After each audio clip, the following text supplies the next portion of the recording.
You carry something that was never meant to be carried alone.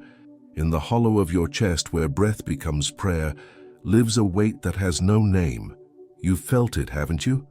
That strange emptiness that follows you through crowded rooms, that sits beside you in the silence after laughter fades. There are souls walking this earth who remember what others have forgotten, that the visible world is only half the story. Tonight, you're being called to remember. Not because you're special, but because your pain has carved you open enough to receive what was always waiting. The ache you feel when you look at old photographs, the homesickness for a place you've never been, the tears that come without warning, as if your soul is grieving losses your mind can't remember. These aren't symptoms of brokenness, they're the first stirrings of a deeper sight trying to return. You've tried to fill the void, haven't you? Achievement, relationships, substances, spiritual practices that promised peace but delivered only temporary relief. Each attempt left you more hollow, more aware that what you're seeking cannot be purchased, earned, or reasoned into existence. The wound is the place the light enters, Rumi whispered across centuries. Your pain isn't a mistake to be fixed. It's a sacred fissure through which grace can finally reach you. She stood in the empty house of her childhood, now scheduled for demolition. Dust motes danced in afternoon light, filtering through windows that had watched her grow from girl to woman. But it wasn't the house she mourned.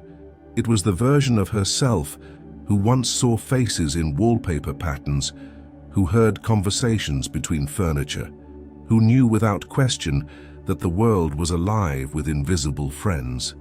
When did you stop seeing what children see so clearly? When did the magic drain from ordinary objects, leaving behind only dead matter and empty space? Somewhere between learning to read and learning to doubt, between being praised for logic and shamed for imagination, you traded your birthright for acceptance in a world that had forgotten its own soul. The ancestors knew.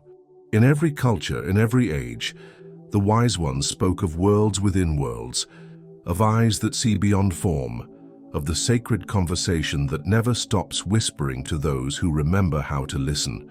But modernity built walls between the visible and invisible, creating orphans of the spirit in a cosmos reduced to matter and mechanism.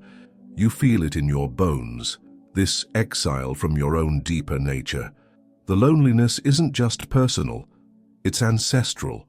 You carry the grief of generations who learned to distrust their inner knowing, who surrendered their connection to the sacred for the promise of safety in a rational world. Your depression might be homesickness for a dimension of experience that was stolen before you could name it. Your anxiety might be your soul's protest against a life lived only on the surface. Your restlessness might be the call of your deeper self, tired of being ignored. Do you remember the last time you felt truly at home in your own skin? Most people can't. The exile began so early, so gradually, that you learned to call the wasteland normal. There's a reason you wake at 3 a.m. with tears on your face from dreams you can't remember. There's a reason certain songs break your heart for no logical cause. There's a reason you carry shame that doesn't belong to any mistake you've actually made. Michael sat in therapy, describing the terror that seized him every time success came too close. "It doesn't make sense," he said. "I work toward goals, then sabotage them just before achieving them."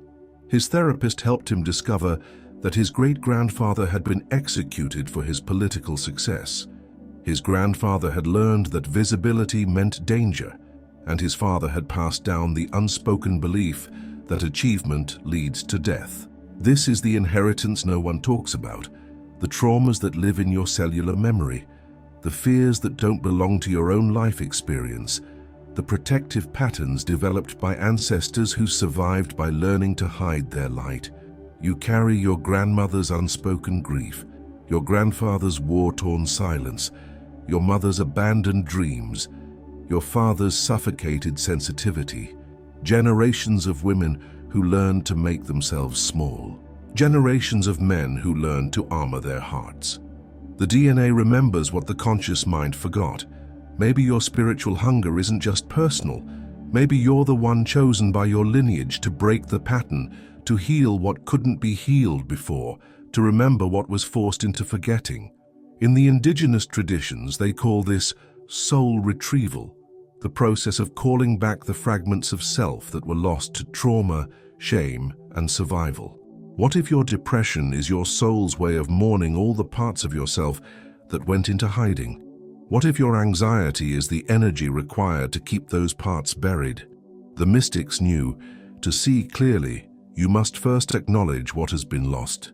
To reclaim your inner vision, you must first honor the darkness that protected it during the years when sight would have been too dangerous. You're not broken, you're archaeology. Layer upon layer of inherited protection, waiting for the right moment to reveal the treasure that was always buried beneath. You've tried everything, haven't you? Meditation retreats that promised enlightenment, crystals that were supposed to align your chakras, gurus who claimed to hold the keys to your salvation, astrology readings that mapped your destiny, self-help books that promised transformation in 7 simple steps. Each promise felt real in the beginning. Each teacher seemed to hold the missing piece. Each practice offered hope that this time, finally, the emptiness would be filled. But the relief never lasted. The insights faded. The peace proved temporary. You found yourself back in the desert, more aware than ever of your thirst. Sarah had spent 15 years collecting spiritual techniques like someone gathering firewood for a flame that never caught. Breathwork, plant medicine, energy healing, shamanic journeying, she'd tried them all. I know so much about spirituality, she confessed, but I still feel completely disconnected from anything sacred. This is the cruel irony of seeking. The harder you chase transcendence, the more it eludes you. The more desperately you reach for inner peace, the more agitated you become. The spiritual marketplace feeds on this desperation, offering shortcuts to states that can only be entered through surrender. Maybe your spiritual seeking has become another form of avoidance, a way to stay busy with the promise of future salvation, rather than facing the grief that lives in your cells right now. Maybe you've been looking for someone else to give you permission to trust what you already know in your bones. The truth that no teacher wants to tell you. There is nothing to achieve, nothing to attain, nothing to become. The very search implies separation from what you're seeking. The eye cannot see itself, and you cannot step outside consciousness to observe consciousness. Yet something called you to this moment, something deeper than seeking, older than desperation, more patient than the mind's frantic reaching. Not the part of you that wants to get somewhere, but the part that already knows it's never been anywhere else. Your exhaustion with seeking isn't spiritual failure. It's the beginning of genuine spirituality, the end of trying to become what you already are. Sit with this for a moment. What if your deepest pain is actually your most sacred teacher? What if the experiences that broke your heart also broke you open to dimensions of love you never knew existed? What if your trauma wasn't a mistake in your story, but the very plot device that makes transformation possible? Anna carried the weight of childhood sexual abuse for 30 years before realizing that her hypervigilance, the way she could sense danger in any room, read the slightest shift in someone's energy, feel the emotional temperature of environments most people navigated unconsciously, wasn't just a trauma response. It was also a gift.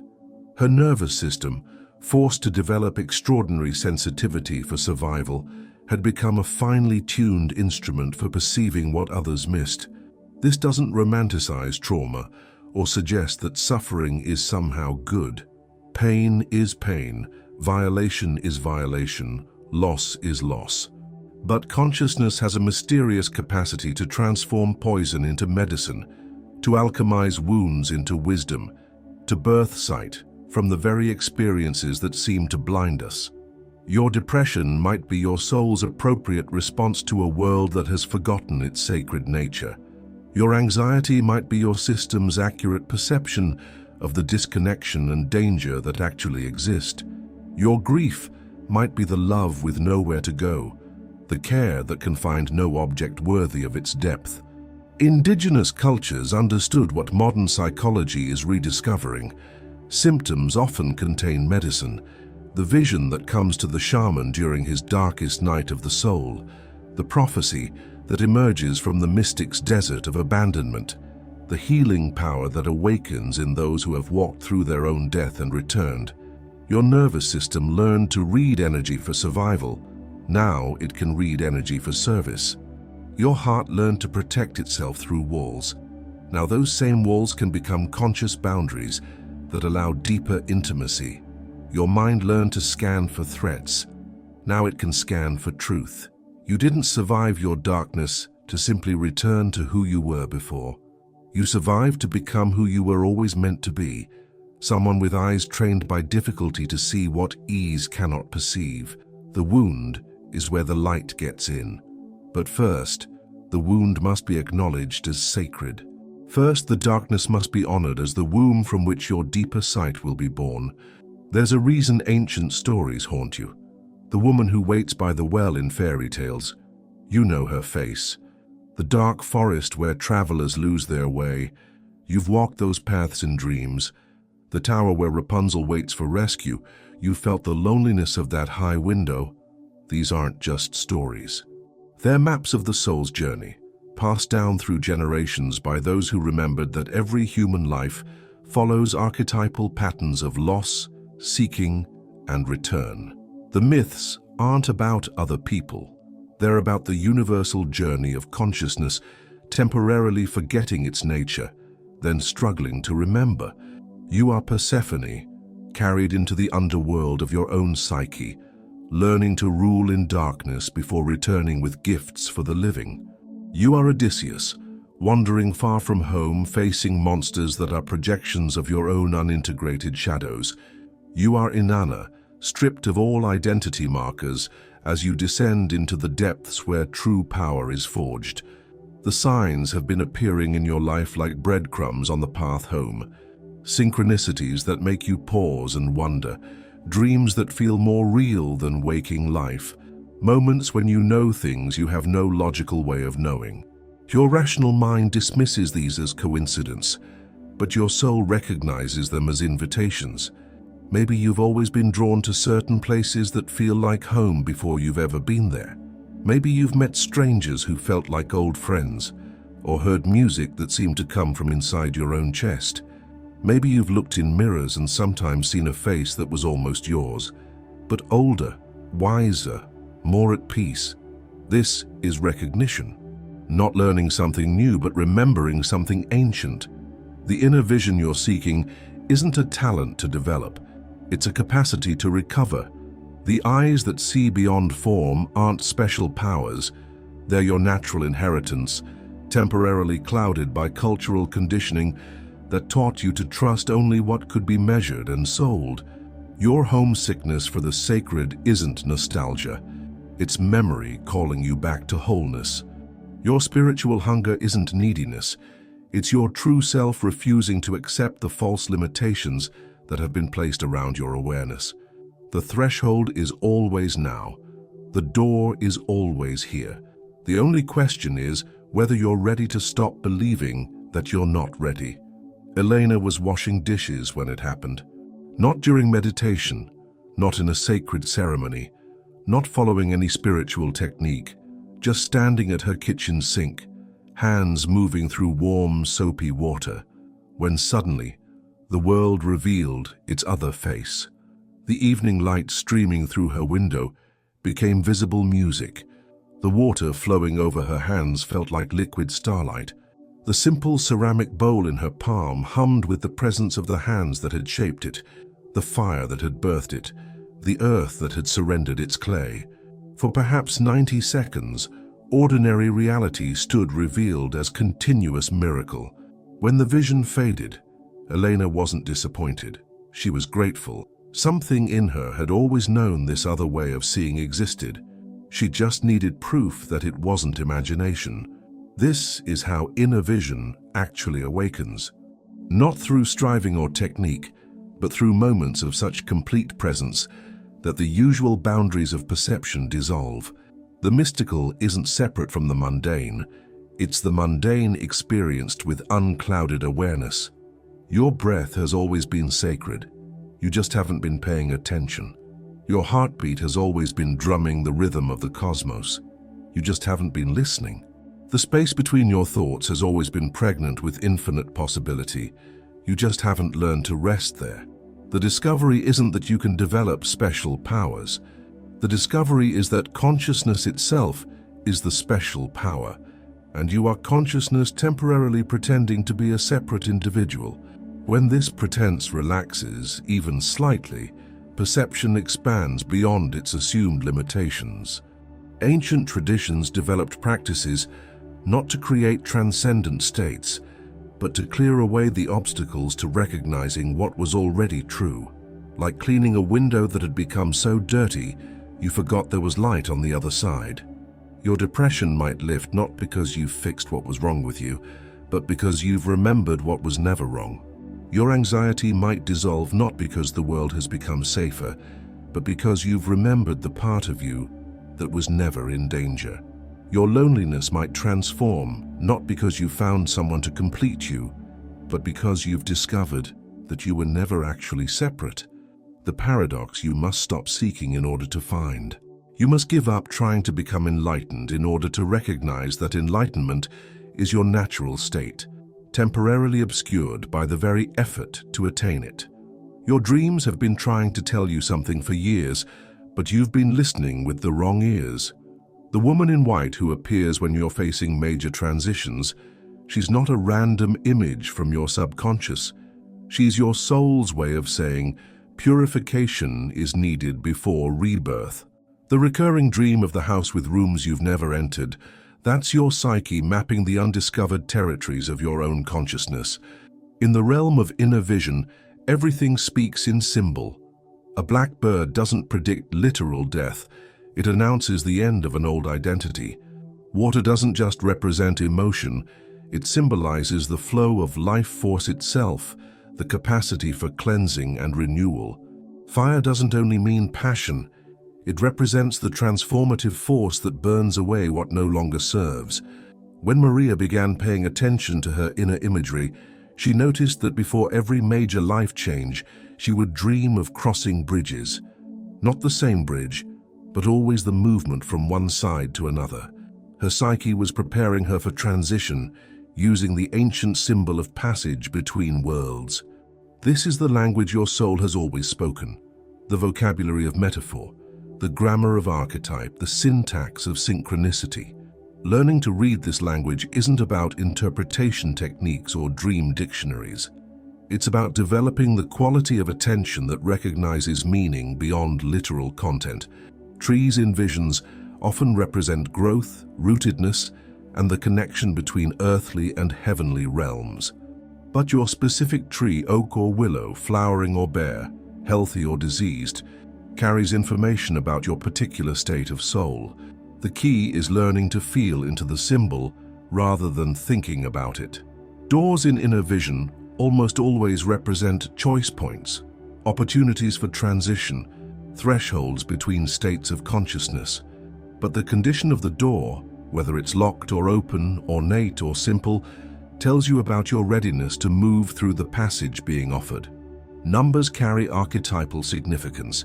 3 represents completion of a cycle, 7 signifies spiritual initiation, 12 indicates cosmic wholeness.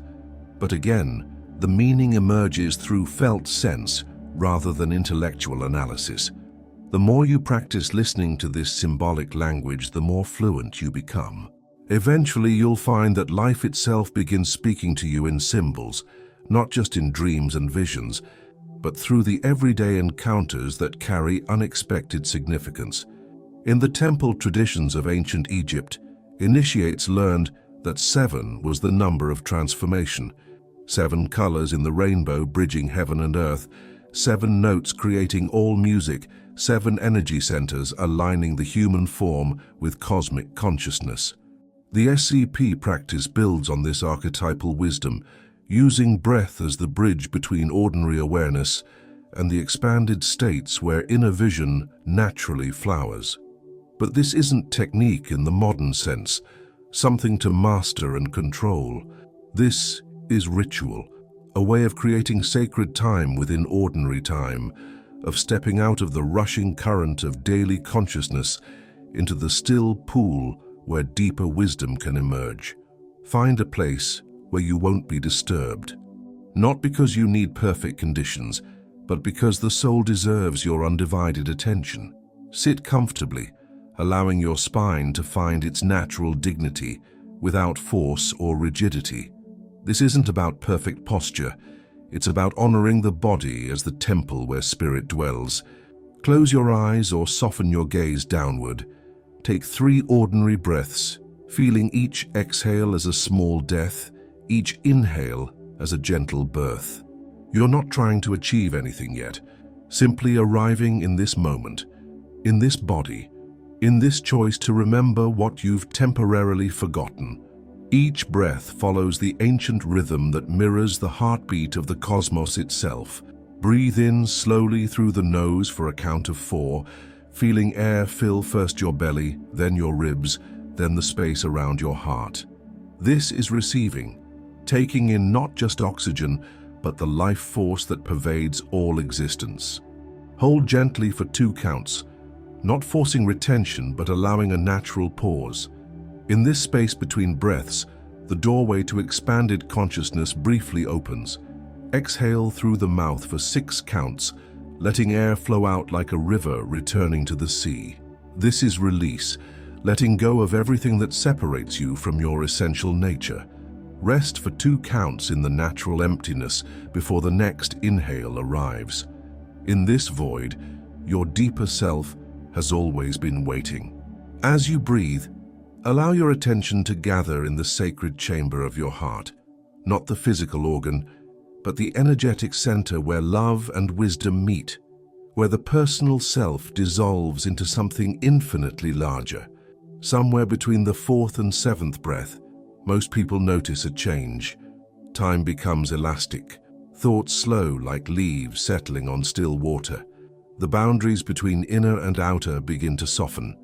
Colors behind closed eyelids might deepen or shift. Sounds seem to come from a vast distance. Don't grasp for this transition or worry if it doesn't come immediately. The portal opens when readiness meets grace, not when effort meets technique. Some sessions bloom with vivid imagery, others offer the deeper gift of profound peace. Both are doorways to the same recognition. Simply rest in whatever state has emerged. If images arise, receive them without analysis. If emotions surface, welcome them without judgment. If only stillness comes, honor the stillness as the most sacred gift of all. This isn't a time for interpretation or understanding. This is communion, the wordless conversation between your small self and the infinite consciousness from which it temporarily emerged and to which it will inevitably return. There exists a secret country that every human visits twice daily, but most people pass through unconsciously, like sleepwalkers traveling through paradise. It's the threshold between waking and sleeping, that liminal realm where ordinary consciousness dissolves and the deeper layers of awareness become accessible. The poets knew. Coleridge claimed Kubla Khan came to him fully formed in this drowsy state. Tesla saw his inventions complete in hypnagogic visions. Mary Shelley encountered Frankenstein's monster in the space between dream and waking. But you don't need to be a genius to access this natural portal.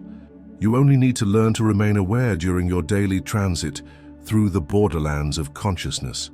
As you drift towards sleep each night, there's a moment when thoughts become images, when logic surrenders to symbol, when the rational mind's editorial control relaxes its grip. Instead of passing through unconsciously, you can learn to hover in this space with gentle awareness. Modern neuroscience calls this the hypnagogic state, confirming what mystics always knew. The brain produces unique patterns of activity during this threshold time. The default mode network, that constant chatter of self-referential thinking, goes offline. Areas associated with visual imagery and symbolic processing become hyperactive. The ordinary boundaries between self and world become permeable. Lie down comfortably when you're relaxed, but not exhausted. Begin with the 7-breath practice to shift from active beta consciousness toward the gentler alpha rhythms where the portal naturally opens. As drowsiness approaches, maintain just enough awareness to observe what arises without controlling or directing the experience. You'll begin to notice the unique signature of threshold imagery, fleeting pictures that appear and dissolve, fragments of conversation from unknown sources, geometric patterns that shift like living kaleidoscopes. These aren't random neural firings. They're glimpses into the symbolic language of your deeper consciousness. The key is maintaining the delicate balance between falling completely asleep and returning to full waking awareness. It's like walking a tightrope between two worlds. The return journey from sleep to waking offers another opportunity for threshold awareness. In those precious moments before you fully engage with the day's demands, your consciousness hovers between dream and ordinary reality. Insights received during sleep haven't yet been filtered through rational analysis. Symbolic guidance can still be felt before being thought.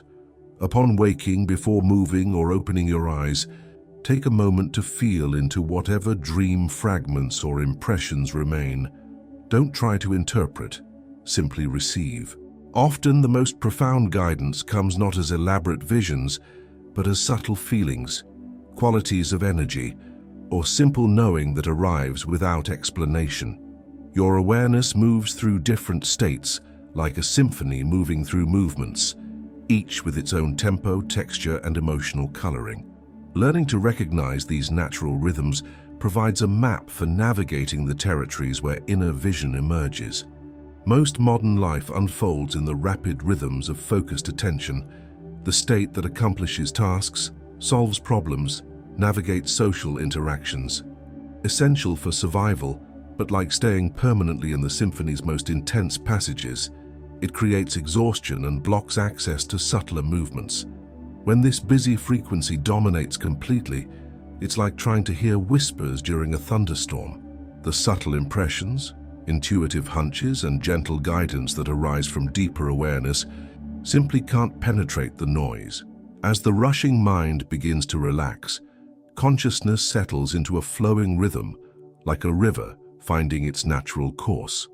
This is the state artists know well, where technique transcends effort, where creativity emerges spontaneously, where time disappears into timeless absorption.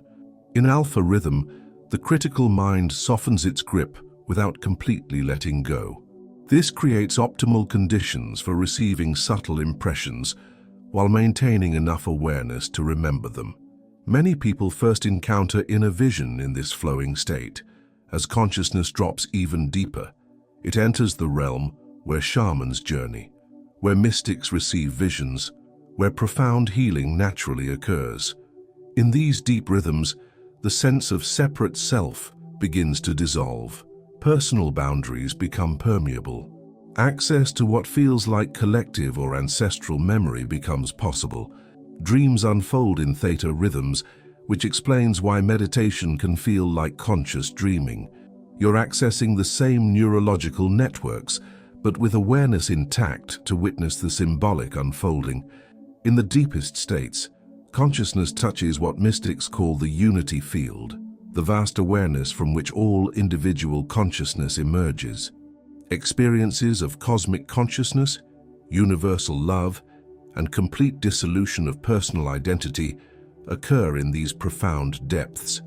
Most people encounter delta rhythms only during deep sleep, but advanced practitioners learn to maintain a thread of awareness even at these oceanic depths, returning with experiences that fundamentally transform their understanding of identity and reality. The 7-breath practice naturally guides consciousness from the rushing rapids of beta awareness through the flowing alpha currents toward the deeper theta waters. Extended practice can touch even the delta depths while maintaining the witness awareness that allows you to remember the journey. This isn't about forcing specific states, but about learning to recognize and flow with the natural rhythms that are always available. Like a skilled sailor reading wind and current, you begin to sense which conditions support which kinds of inner exploration. Inner vision isn't meant to be confined to meditation cushions or weekend retreats.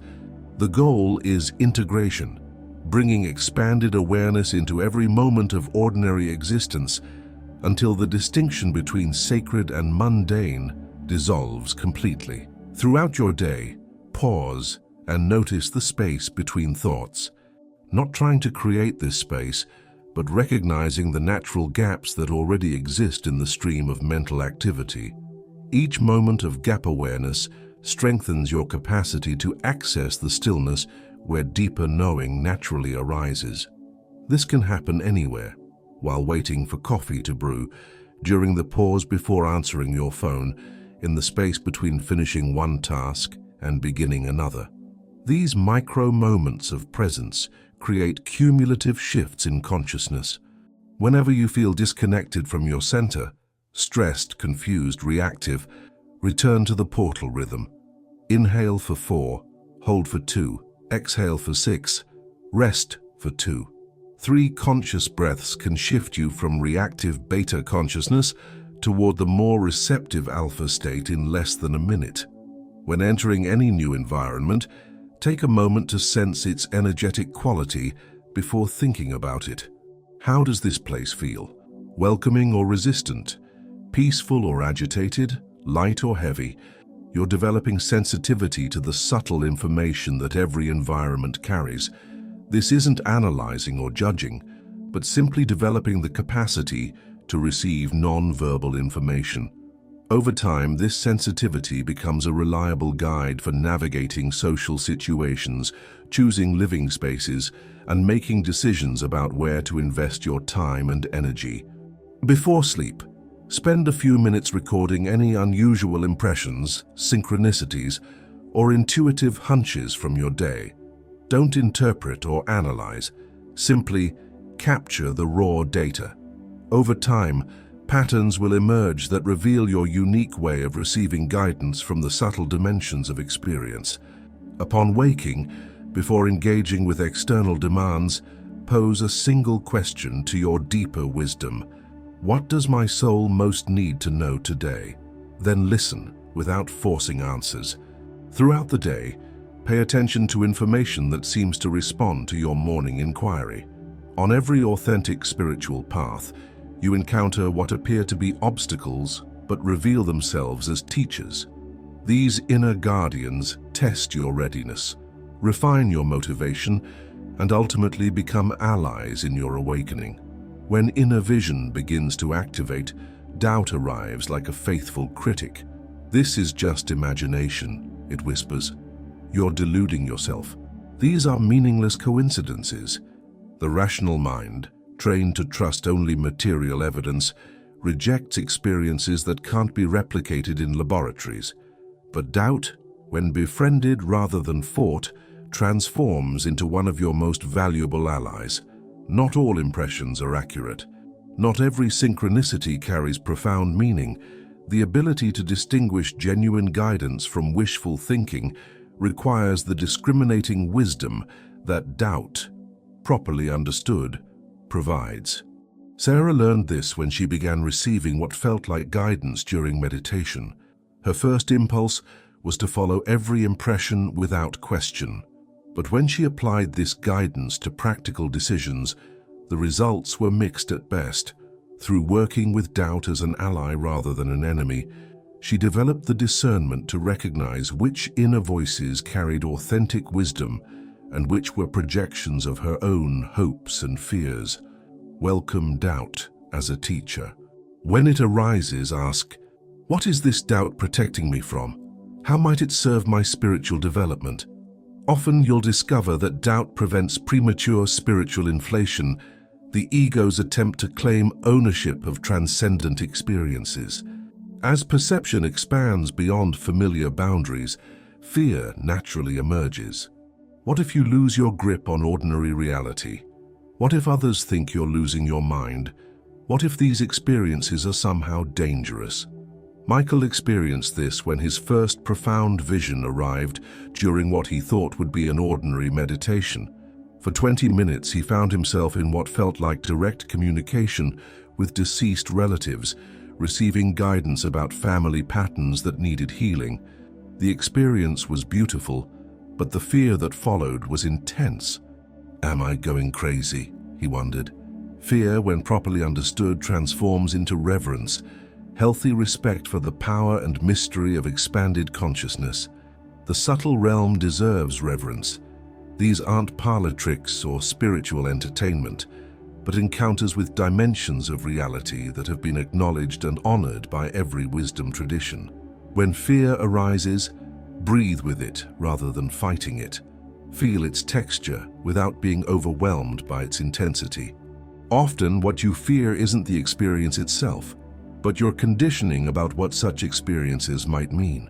Modern culture conditions us to expect instant results, measurable progress, clear timelines for achievement. But inner vision unfolds according to organic rhythms that can't be rushed, forced, or scheduled. Lisa began meditating with the same goal-oriented approach she brought to her career. She tracked her sessions, analyzed her progress, grew frustrated when dramatic visions didn't arrive on schedule. The more she pushed, the more elusive inner peace became. Impatience transforms into what Rilke called living the questions, dwelling in not knowing with curiosity rather than frustration. You're not learning something new. You're remembering what you've always known. You're not acquiring special powers. You're coming home to capacities that are your birthright.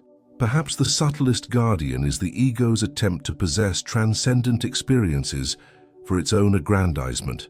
"I'm becoming psychic," it declares. "I have special gifts. I'm more evolved than others." This guardian transforms into humility through recognition that expanded perception isn't personal accomplishment but grace, the natural flowering of consciousness when conditions allow. The more authentic your spiritual development becomes, the more ordinary and human you feel. True inner vision makes you more compassionate, not more superior, more connected to others' struggles, not more separate in your specialness. When the ego attempts to claim credit for transcendent experiences, remember, these capacities belong to consciousness itself, not to the temporary personality that experiences them. The ultimate test of authentic inner vision isn't the profundity of your spiritual experiences, but how those experiences transform your engagement with ordinary life. Real awakening makes you more effective, not more ethereal, more present to simple pleasures, not more detached from human experience. David discovered that his expanding intuitive capacity transformed his approach to business decisions. Instead of relying solely on data analysis, he began consulting the felt sense of whether potential partnerships aligned with his deeper values. His success rate improved dramatically, not because he ignored practical considerations, but because he incorporated wisdom that transcended purely rational analysis. The key is discerning when to act on inner guidance and when to hold it lightly. Not every intuitive impression requires immediate action. Sometimes the guidance prepares you for future possibilities. Sometimes it reveals patterns to watch for rather than conclusions to accept. As perception expands, you begin to see through the social masks everyone wears to the vulnerable humanity underneath. Maria noticed that she could sense her colleagues' emotional states with startling accuracy. The anxiety her manager tried to hide, the grief her assistant carried from a recent loss, the excitement her client felt about a new relationship. This gift requires careful stewardship. Inner vision isn't given to make you superior to others, but to help you serve the healing and awakening that every human being, at some level, deeply craves. Learning to hold such perceptions with love rather than judgment becomes crucial for spiritual maturity. James had struggled with chronic health issues for years, trying various medical approaches with limited success. As his inner vision developed, he began consulting his body's own intelligence about what it needed. Sometimes the guidance was practical, certain foods to avoid, exercises that would help, sleep patterns that supported healing. Sometimes it was emotional, recognizing that physical symptoms carried messages about unexpressed grief or unfulfilled creativity. This isn't about rejecting medical care, but about integrating multiple sources of wisdom. The body often knows what the mind hasn't yet figured out. When inner guidance aligns your choices with your authentic gifts and values, material abundance often follows naturally, not through magical thinking or manifestation techniques, but because aligned action creates sustainable success. Rebecca found that trusting her deeper, knowing about career moves led to opportunities that exceeded what rational analysis alone could have produced. She learned to distinguish between fear-based resistance and genuine inner guidance about timing and direction. Eventually, every moment becomes an opportunity for practicing presence. Washing dishes becomes meditation in motion. Conversations become exchanges of energy and consciousness. Even challenging situations become invitations to respond from your deepest wisdom rather than reacting from old patterns. The extraordinary doesn't replace the ordinary. It reveals the sacred nature of what was always here. And so we arrive at the ultimate paradox. The more extraordinary your perception becomes, the more you appreciate the profound ordinariness of being human. The deeper you see into the mystery of consciousness, the more grateful you become for simple pleasures. The further you journey into cosmic awareness, the more you cherish the privilege of loving through a human heart. Robert, after years of developing his inner vision, often surprised his students by describing his most profound spiritual experience, making breakfast for his wife on a quiet Sunday morning. As he cracked eggs into the pan, he suddenly perceived the entire cosmos in that simple act. The stellar evolution that created the iron in the skillet, the miracle of consciousness that could appreciate the golden yolk spreading across metal, the love that transforms cooking from chore into devotion. This is spiritual maturity, recognizing that transcendence doesn't require leaving the world behind, but seeing through apparent ordinariness to its fundamental wonder. The kitchen becomes a temple. The grocery store reveals itself as a gathering of souls temporarily wearing human masks. The evening commute transforms into a pilgrimage through sacred geography. Your pain was the doorway. Your brokenness was the opening through which light could finally enter. Your years of seeking were not mistakes, but necessary wanderings that carved you hollow enough to receive what was always waiting to be given. Yet even this recognition becomes another thing to hold lightly. The moment you grasp awakening as achievement, you've lost its essence. The moment you claim mastery over inner vision, it slips through your fingers like water trying to hold itself. Development doesn't progress linearly from ignorance to enlightenment, but spirals, returning again and again to the same essential insights at deeper levels of embodiment. You rediscover surrender. You re-remember compassion. You re-recognize the unity that was never actually broken. Some days your inner vision flows with crystalline clarity. Other days it seems completely absent. Both experiences serve your evolution. The clarity teaches you what's possible. The cloudiness teaches you not to depend on peak states for your fundamental peace. Together, they reveal that you are not your experiences. You are the awareness that remains constant through all experiences. The wound that once seemed like your greatest curse reveals itself as your most sacred gift.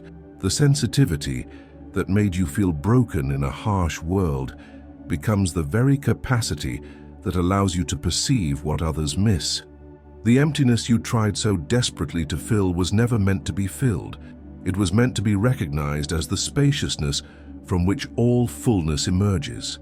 In this recognition, the search finally completes itself, not by finding something new, but by realizing what was never lost.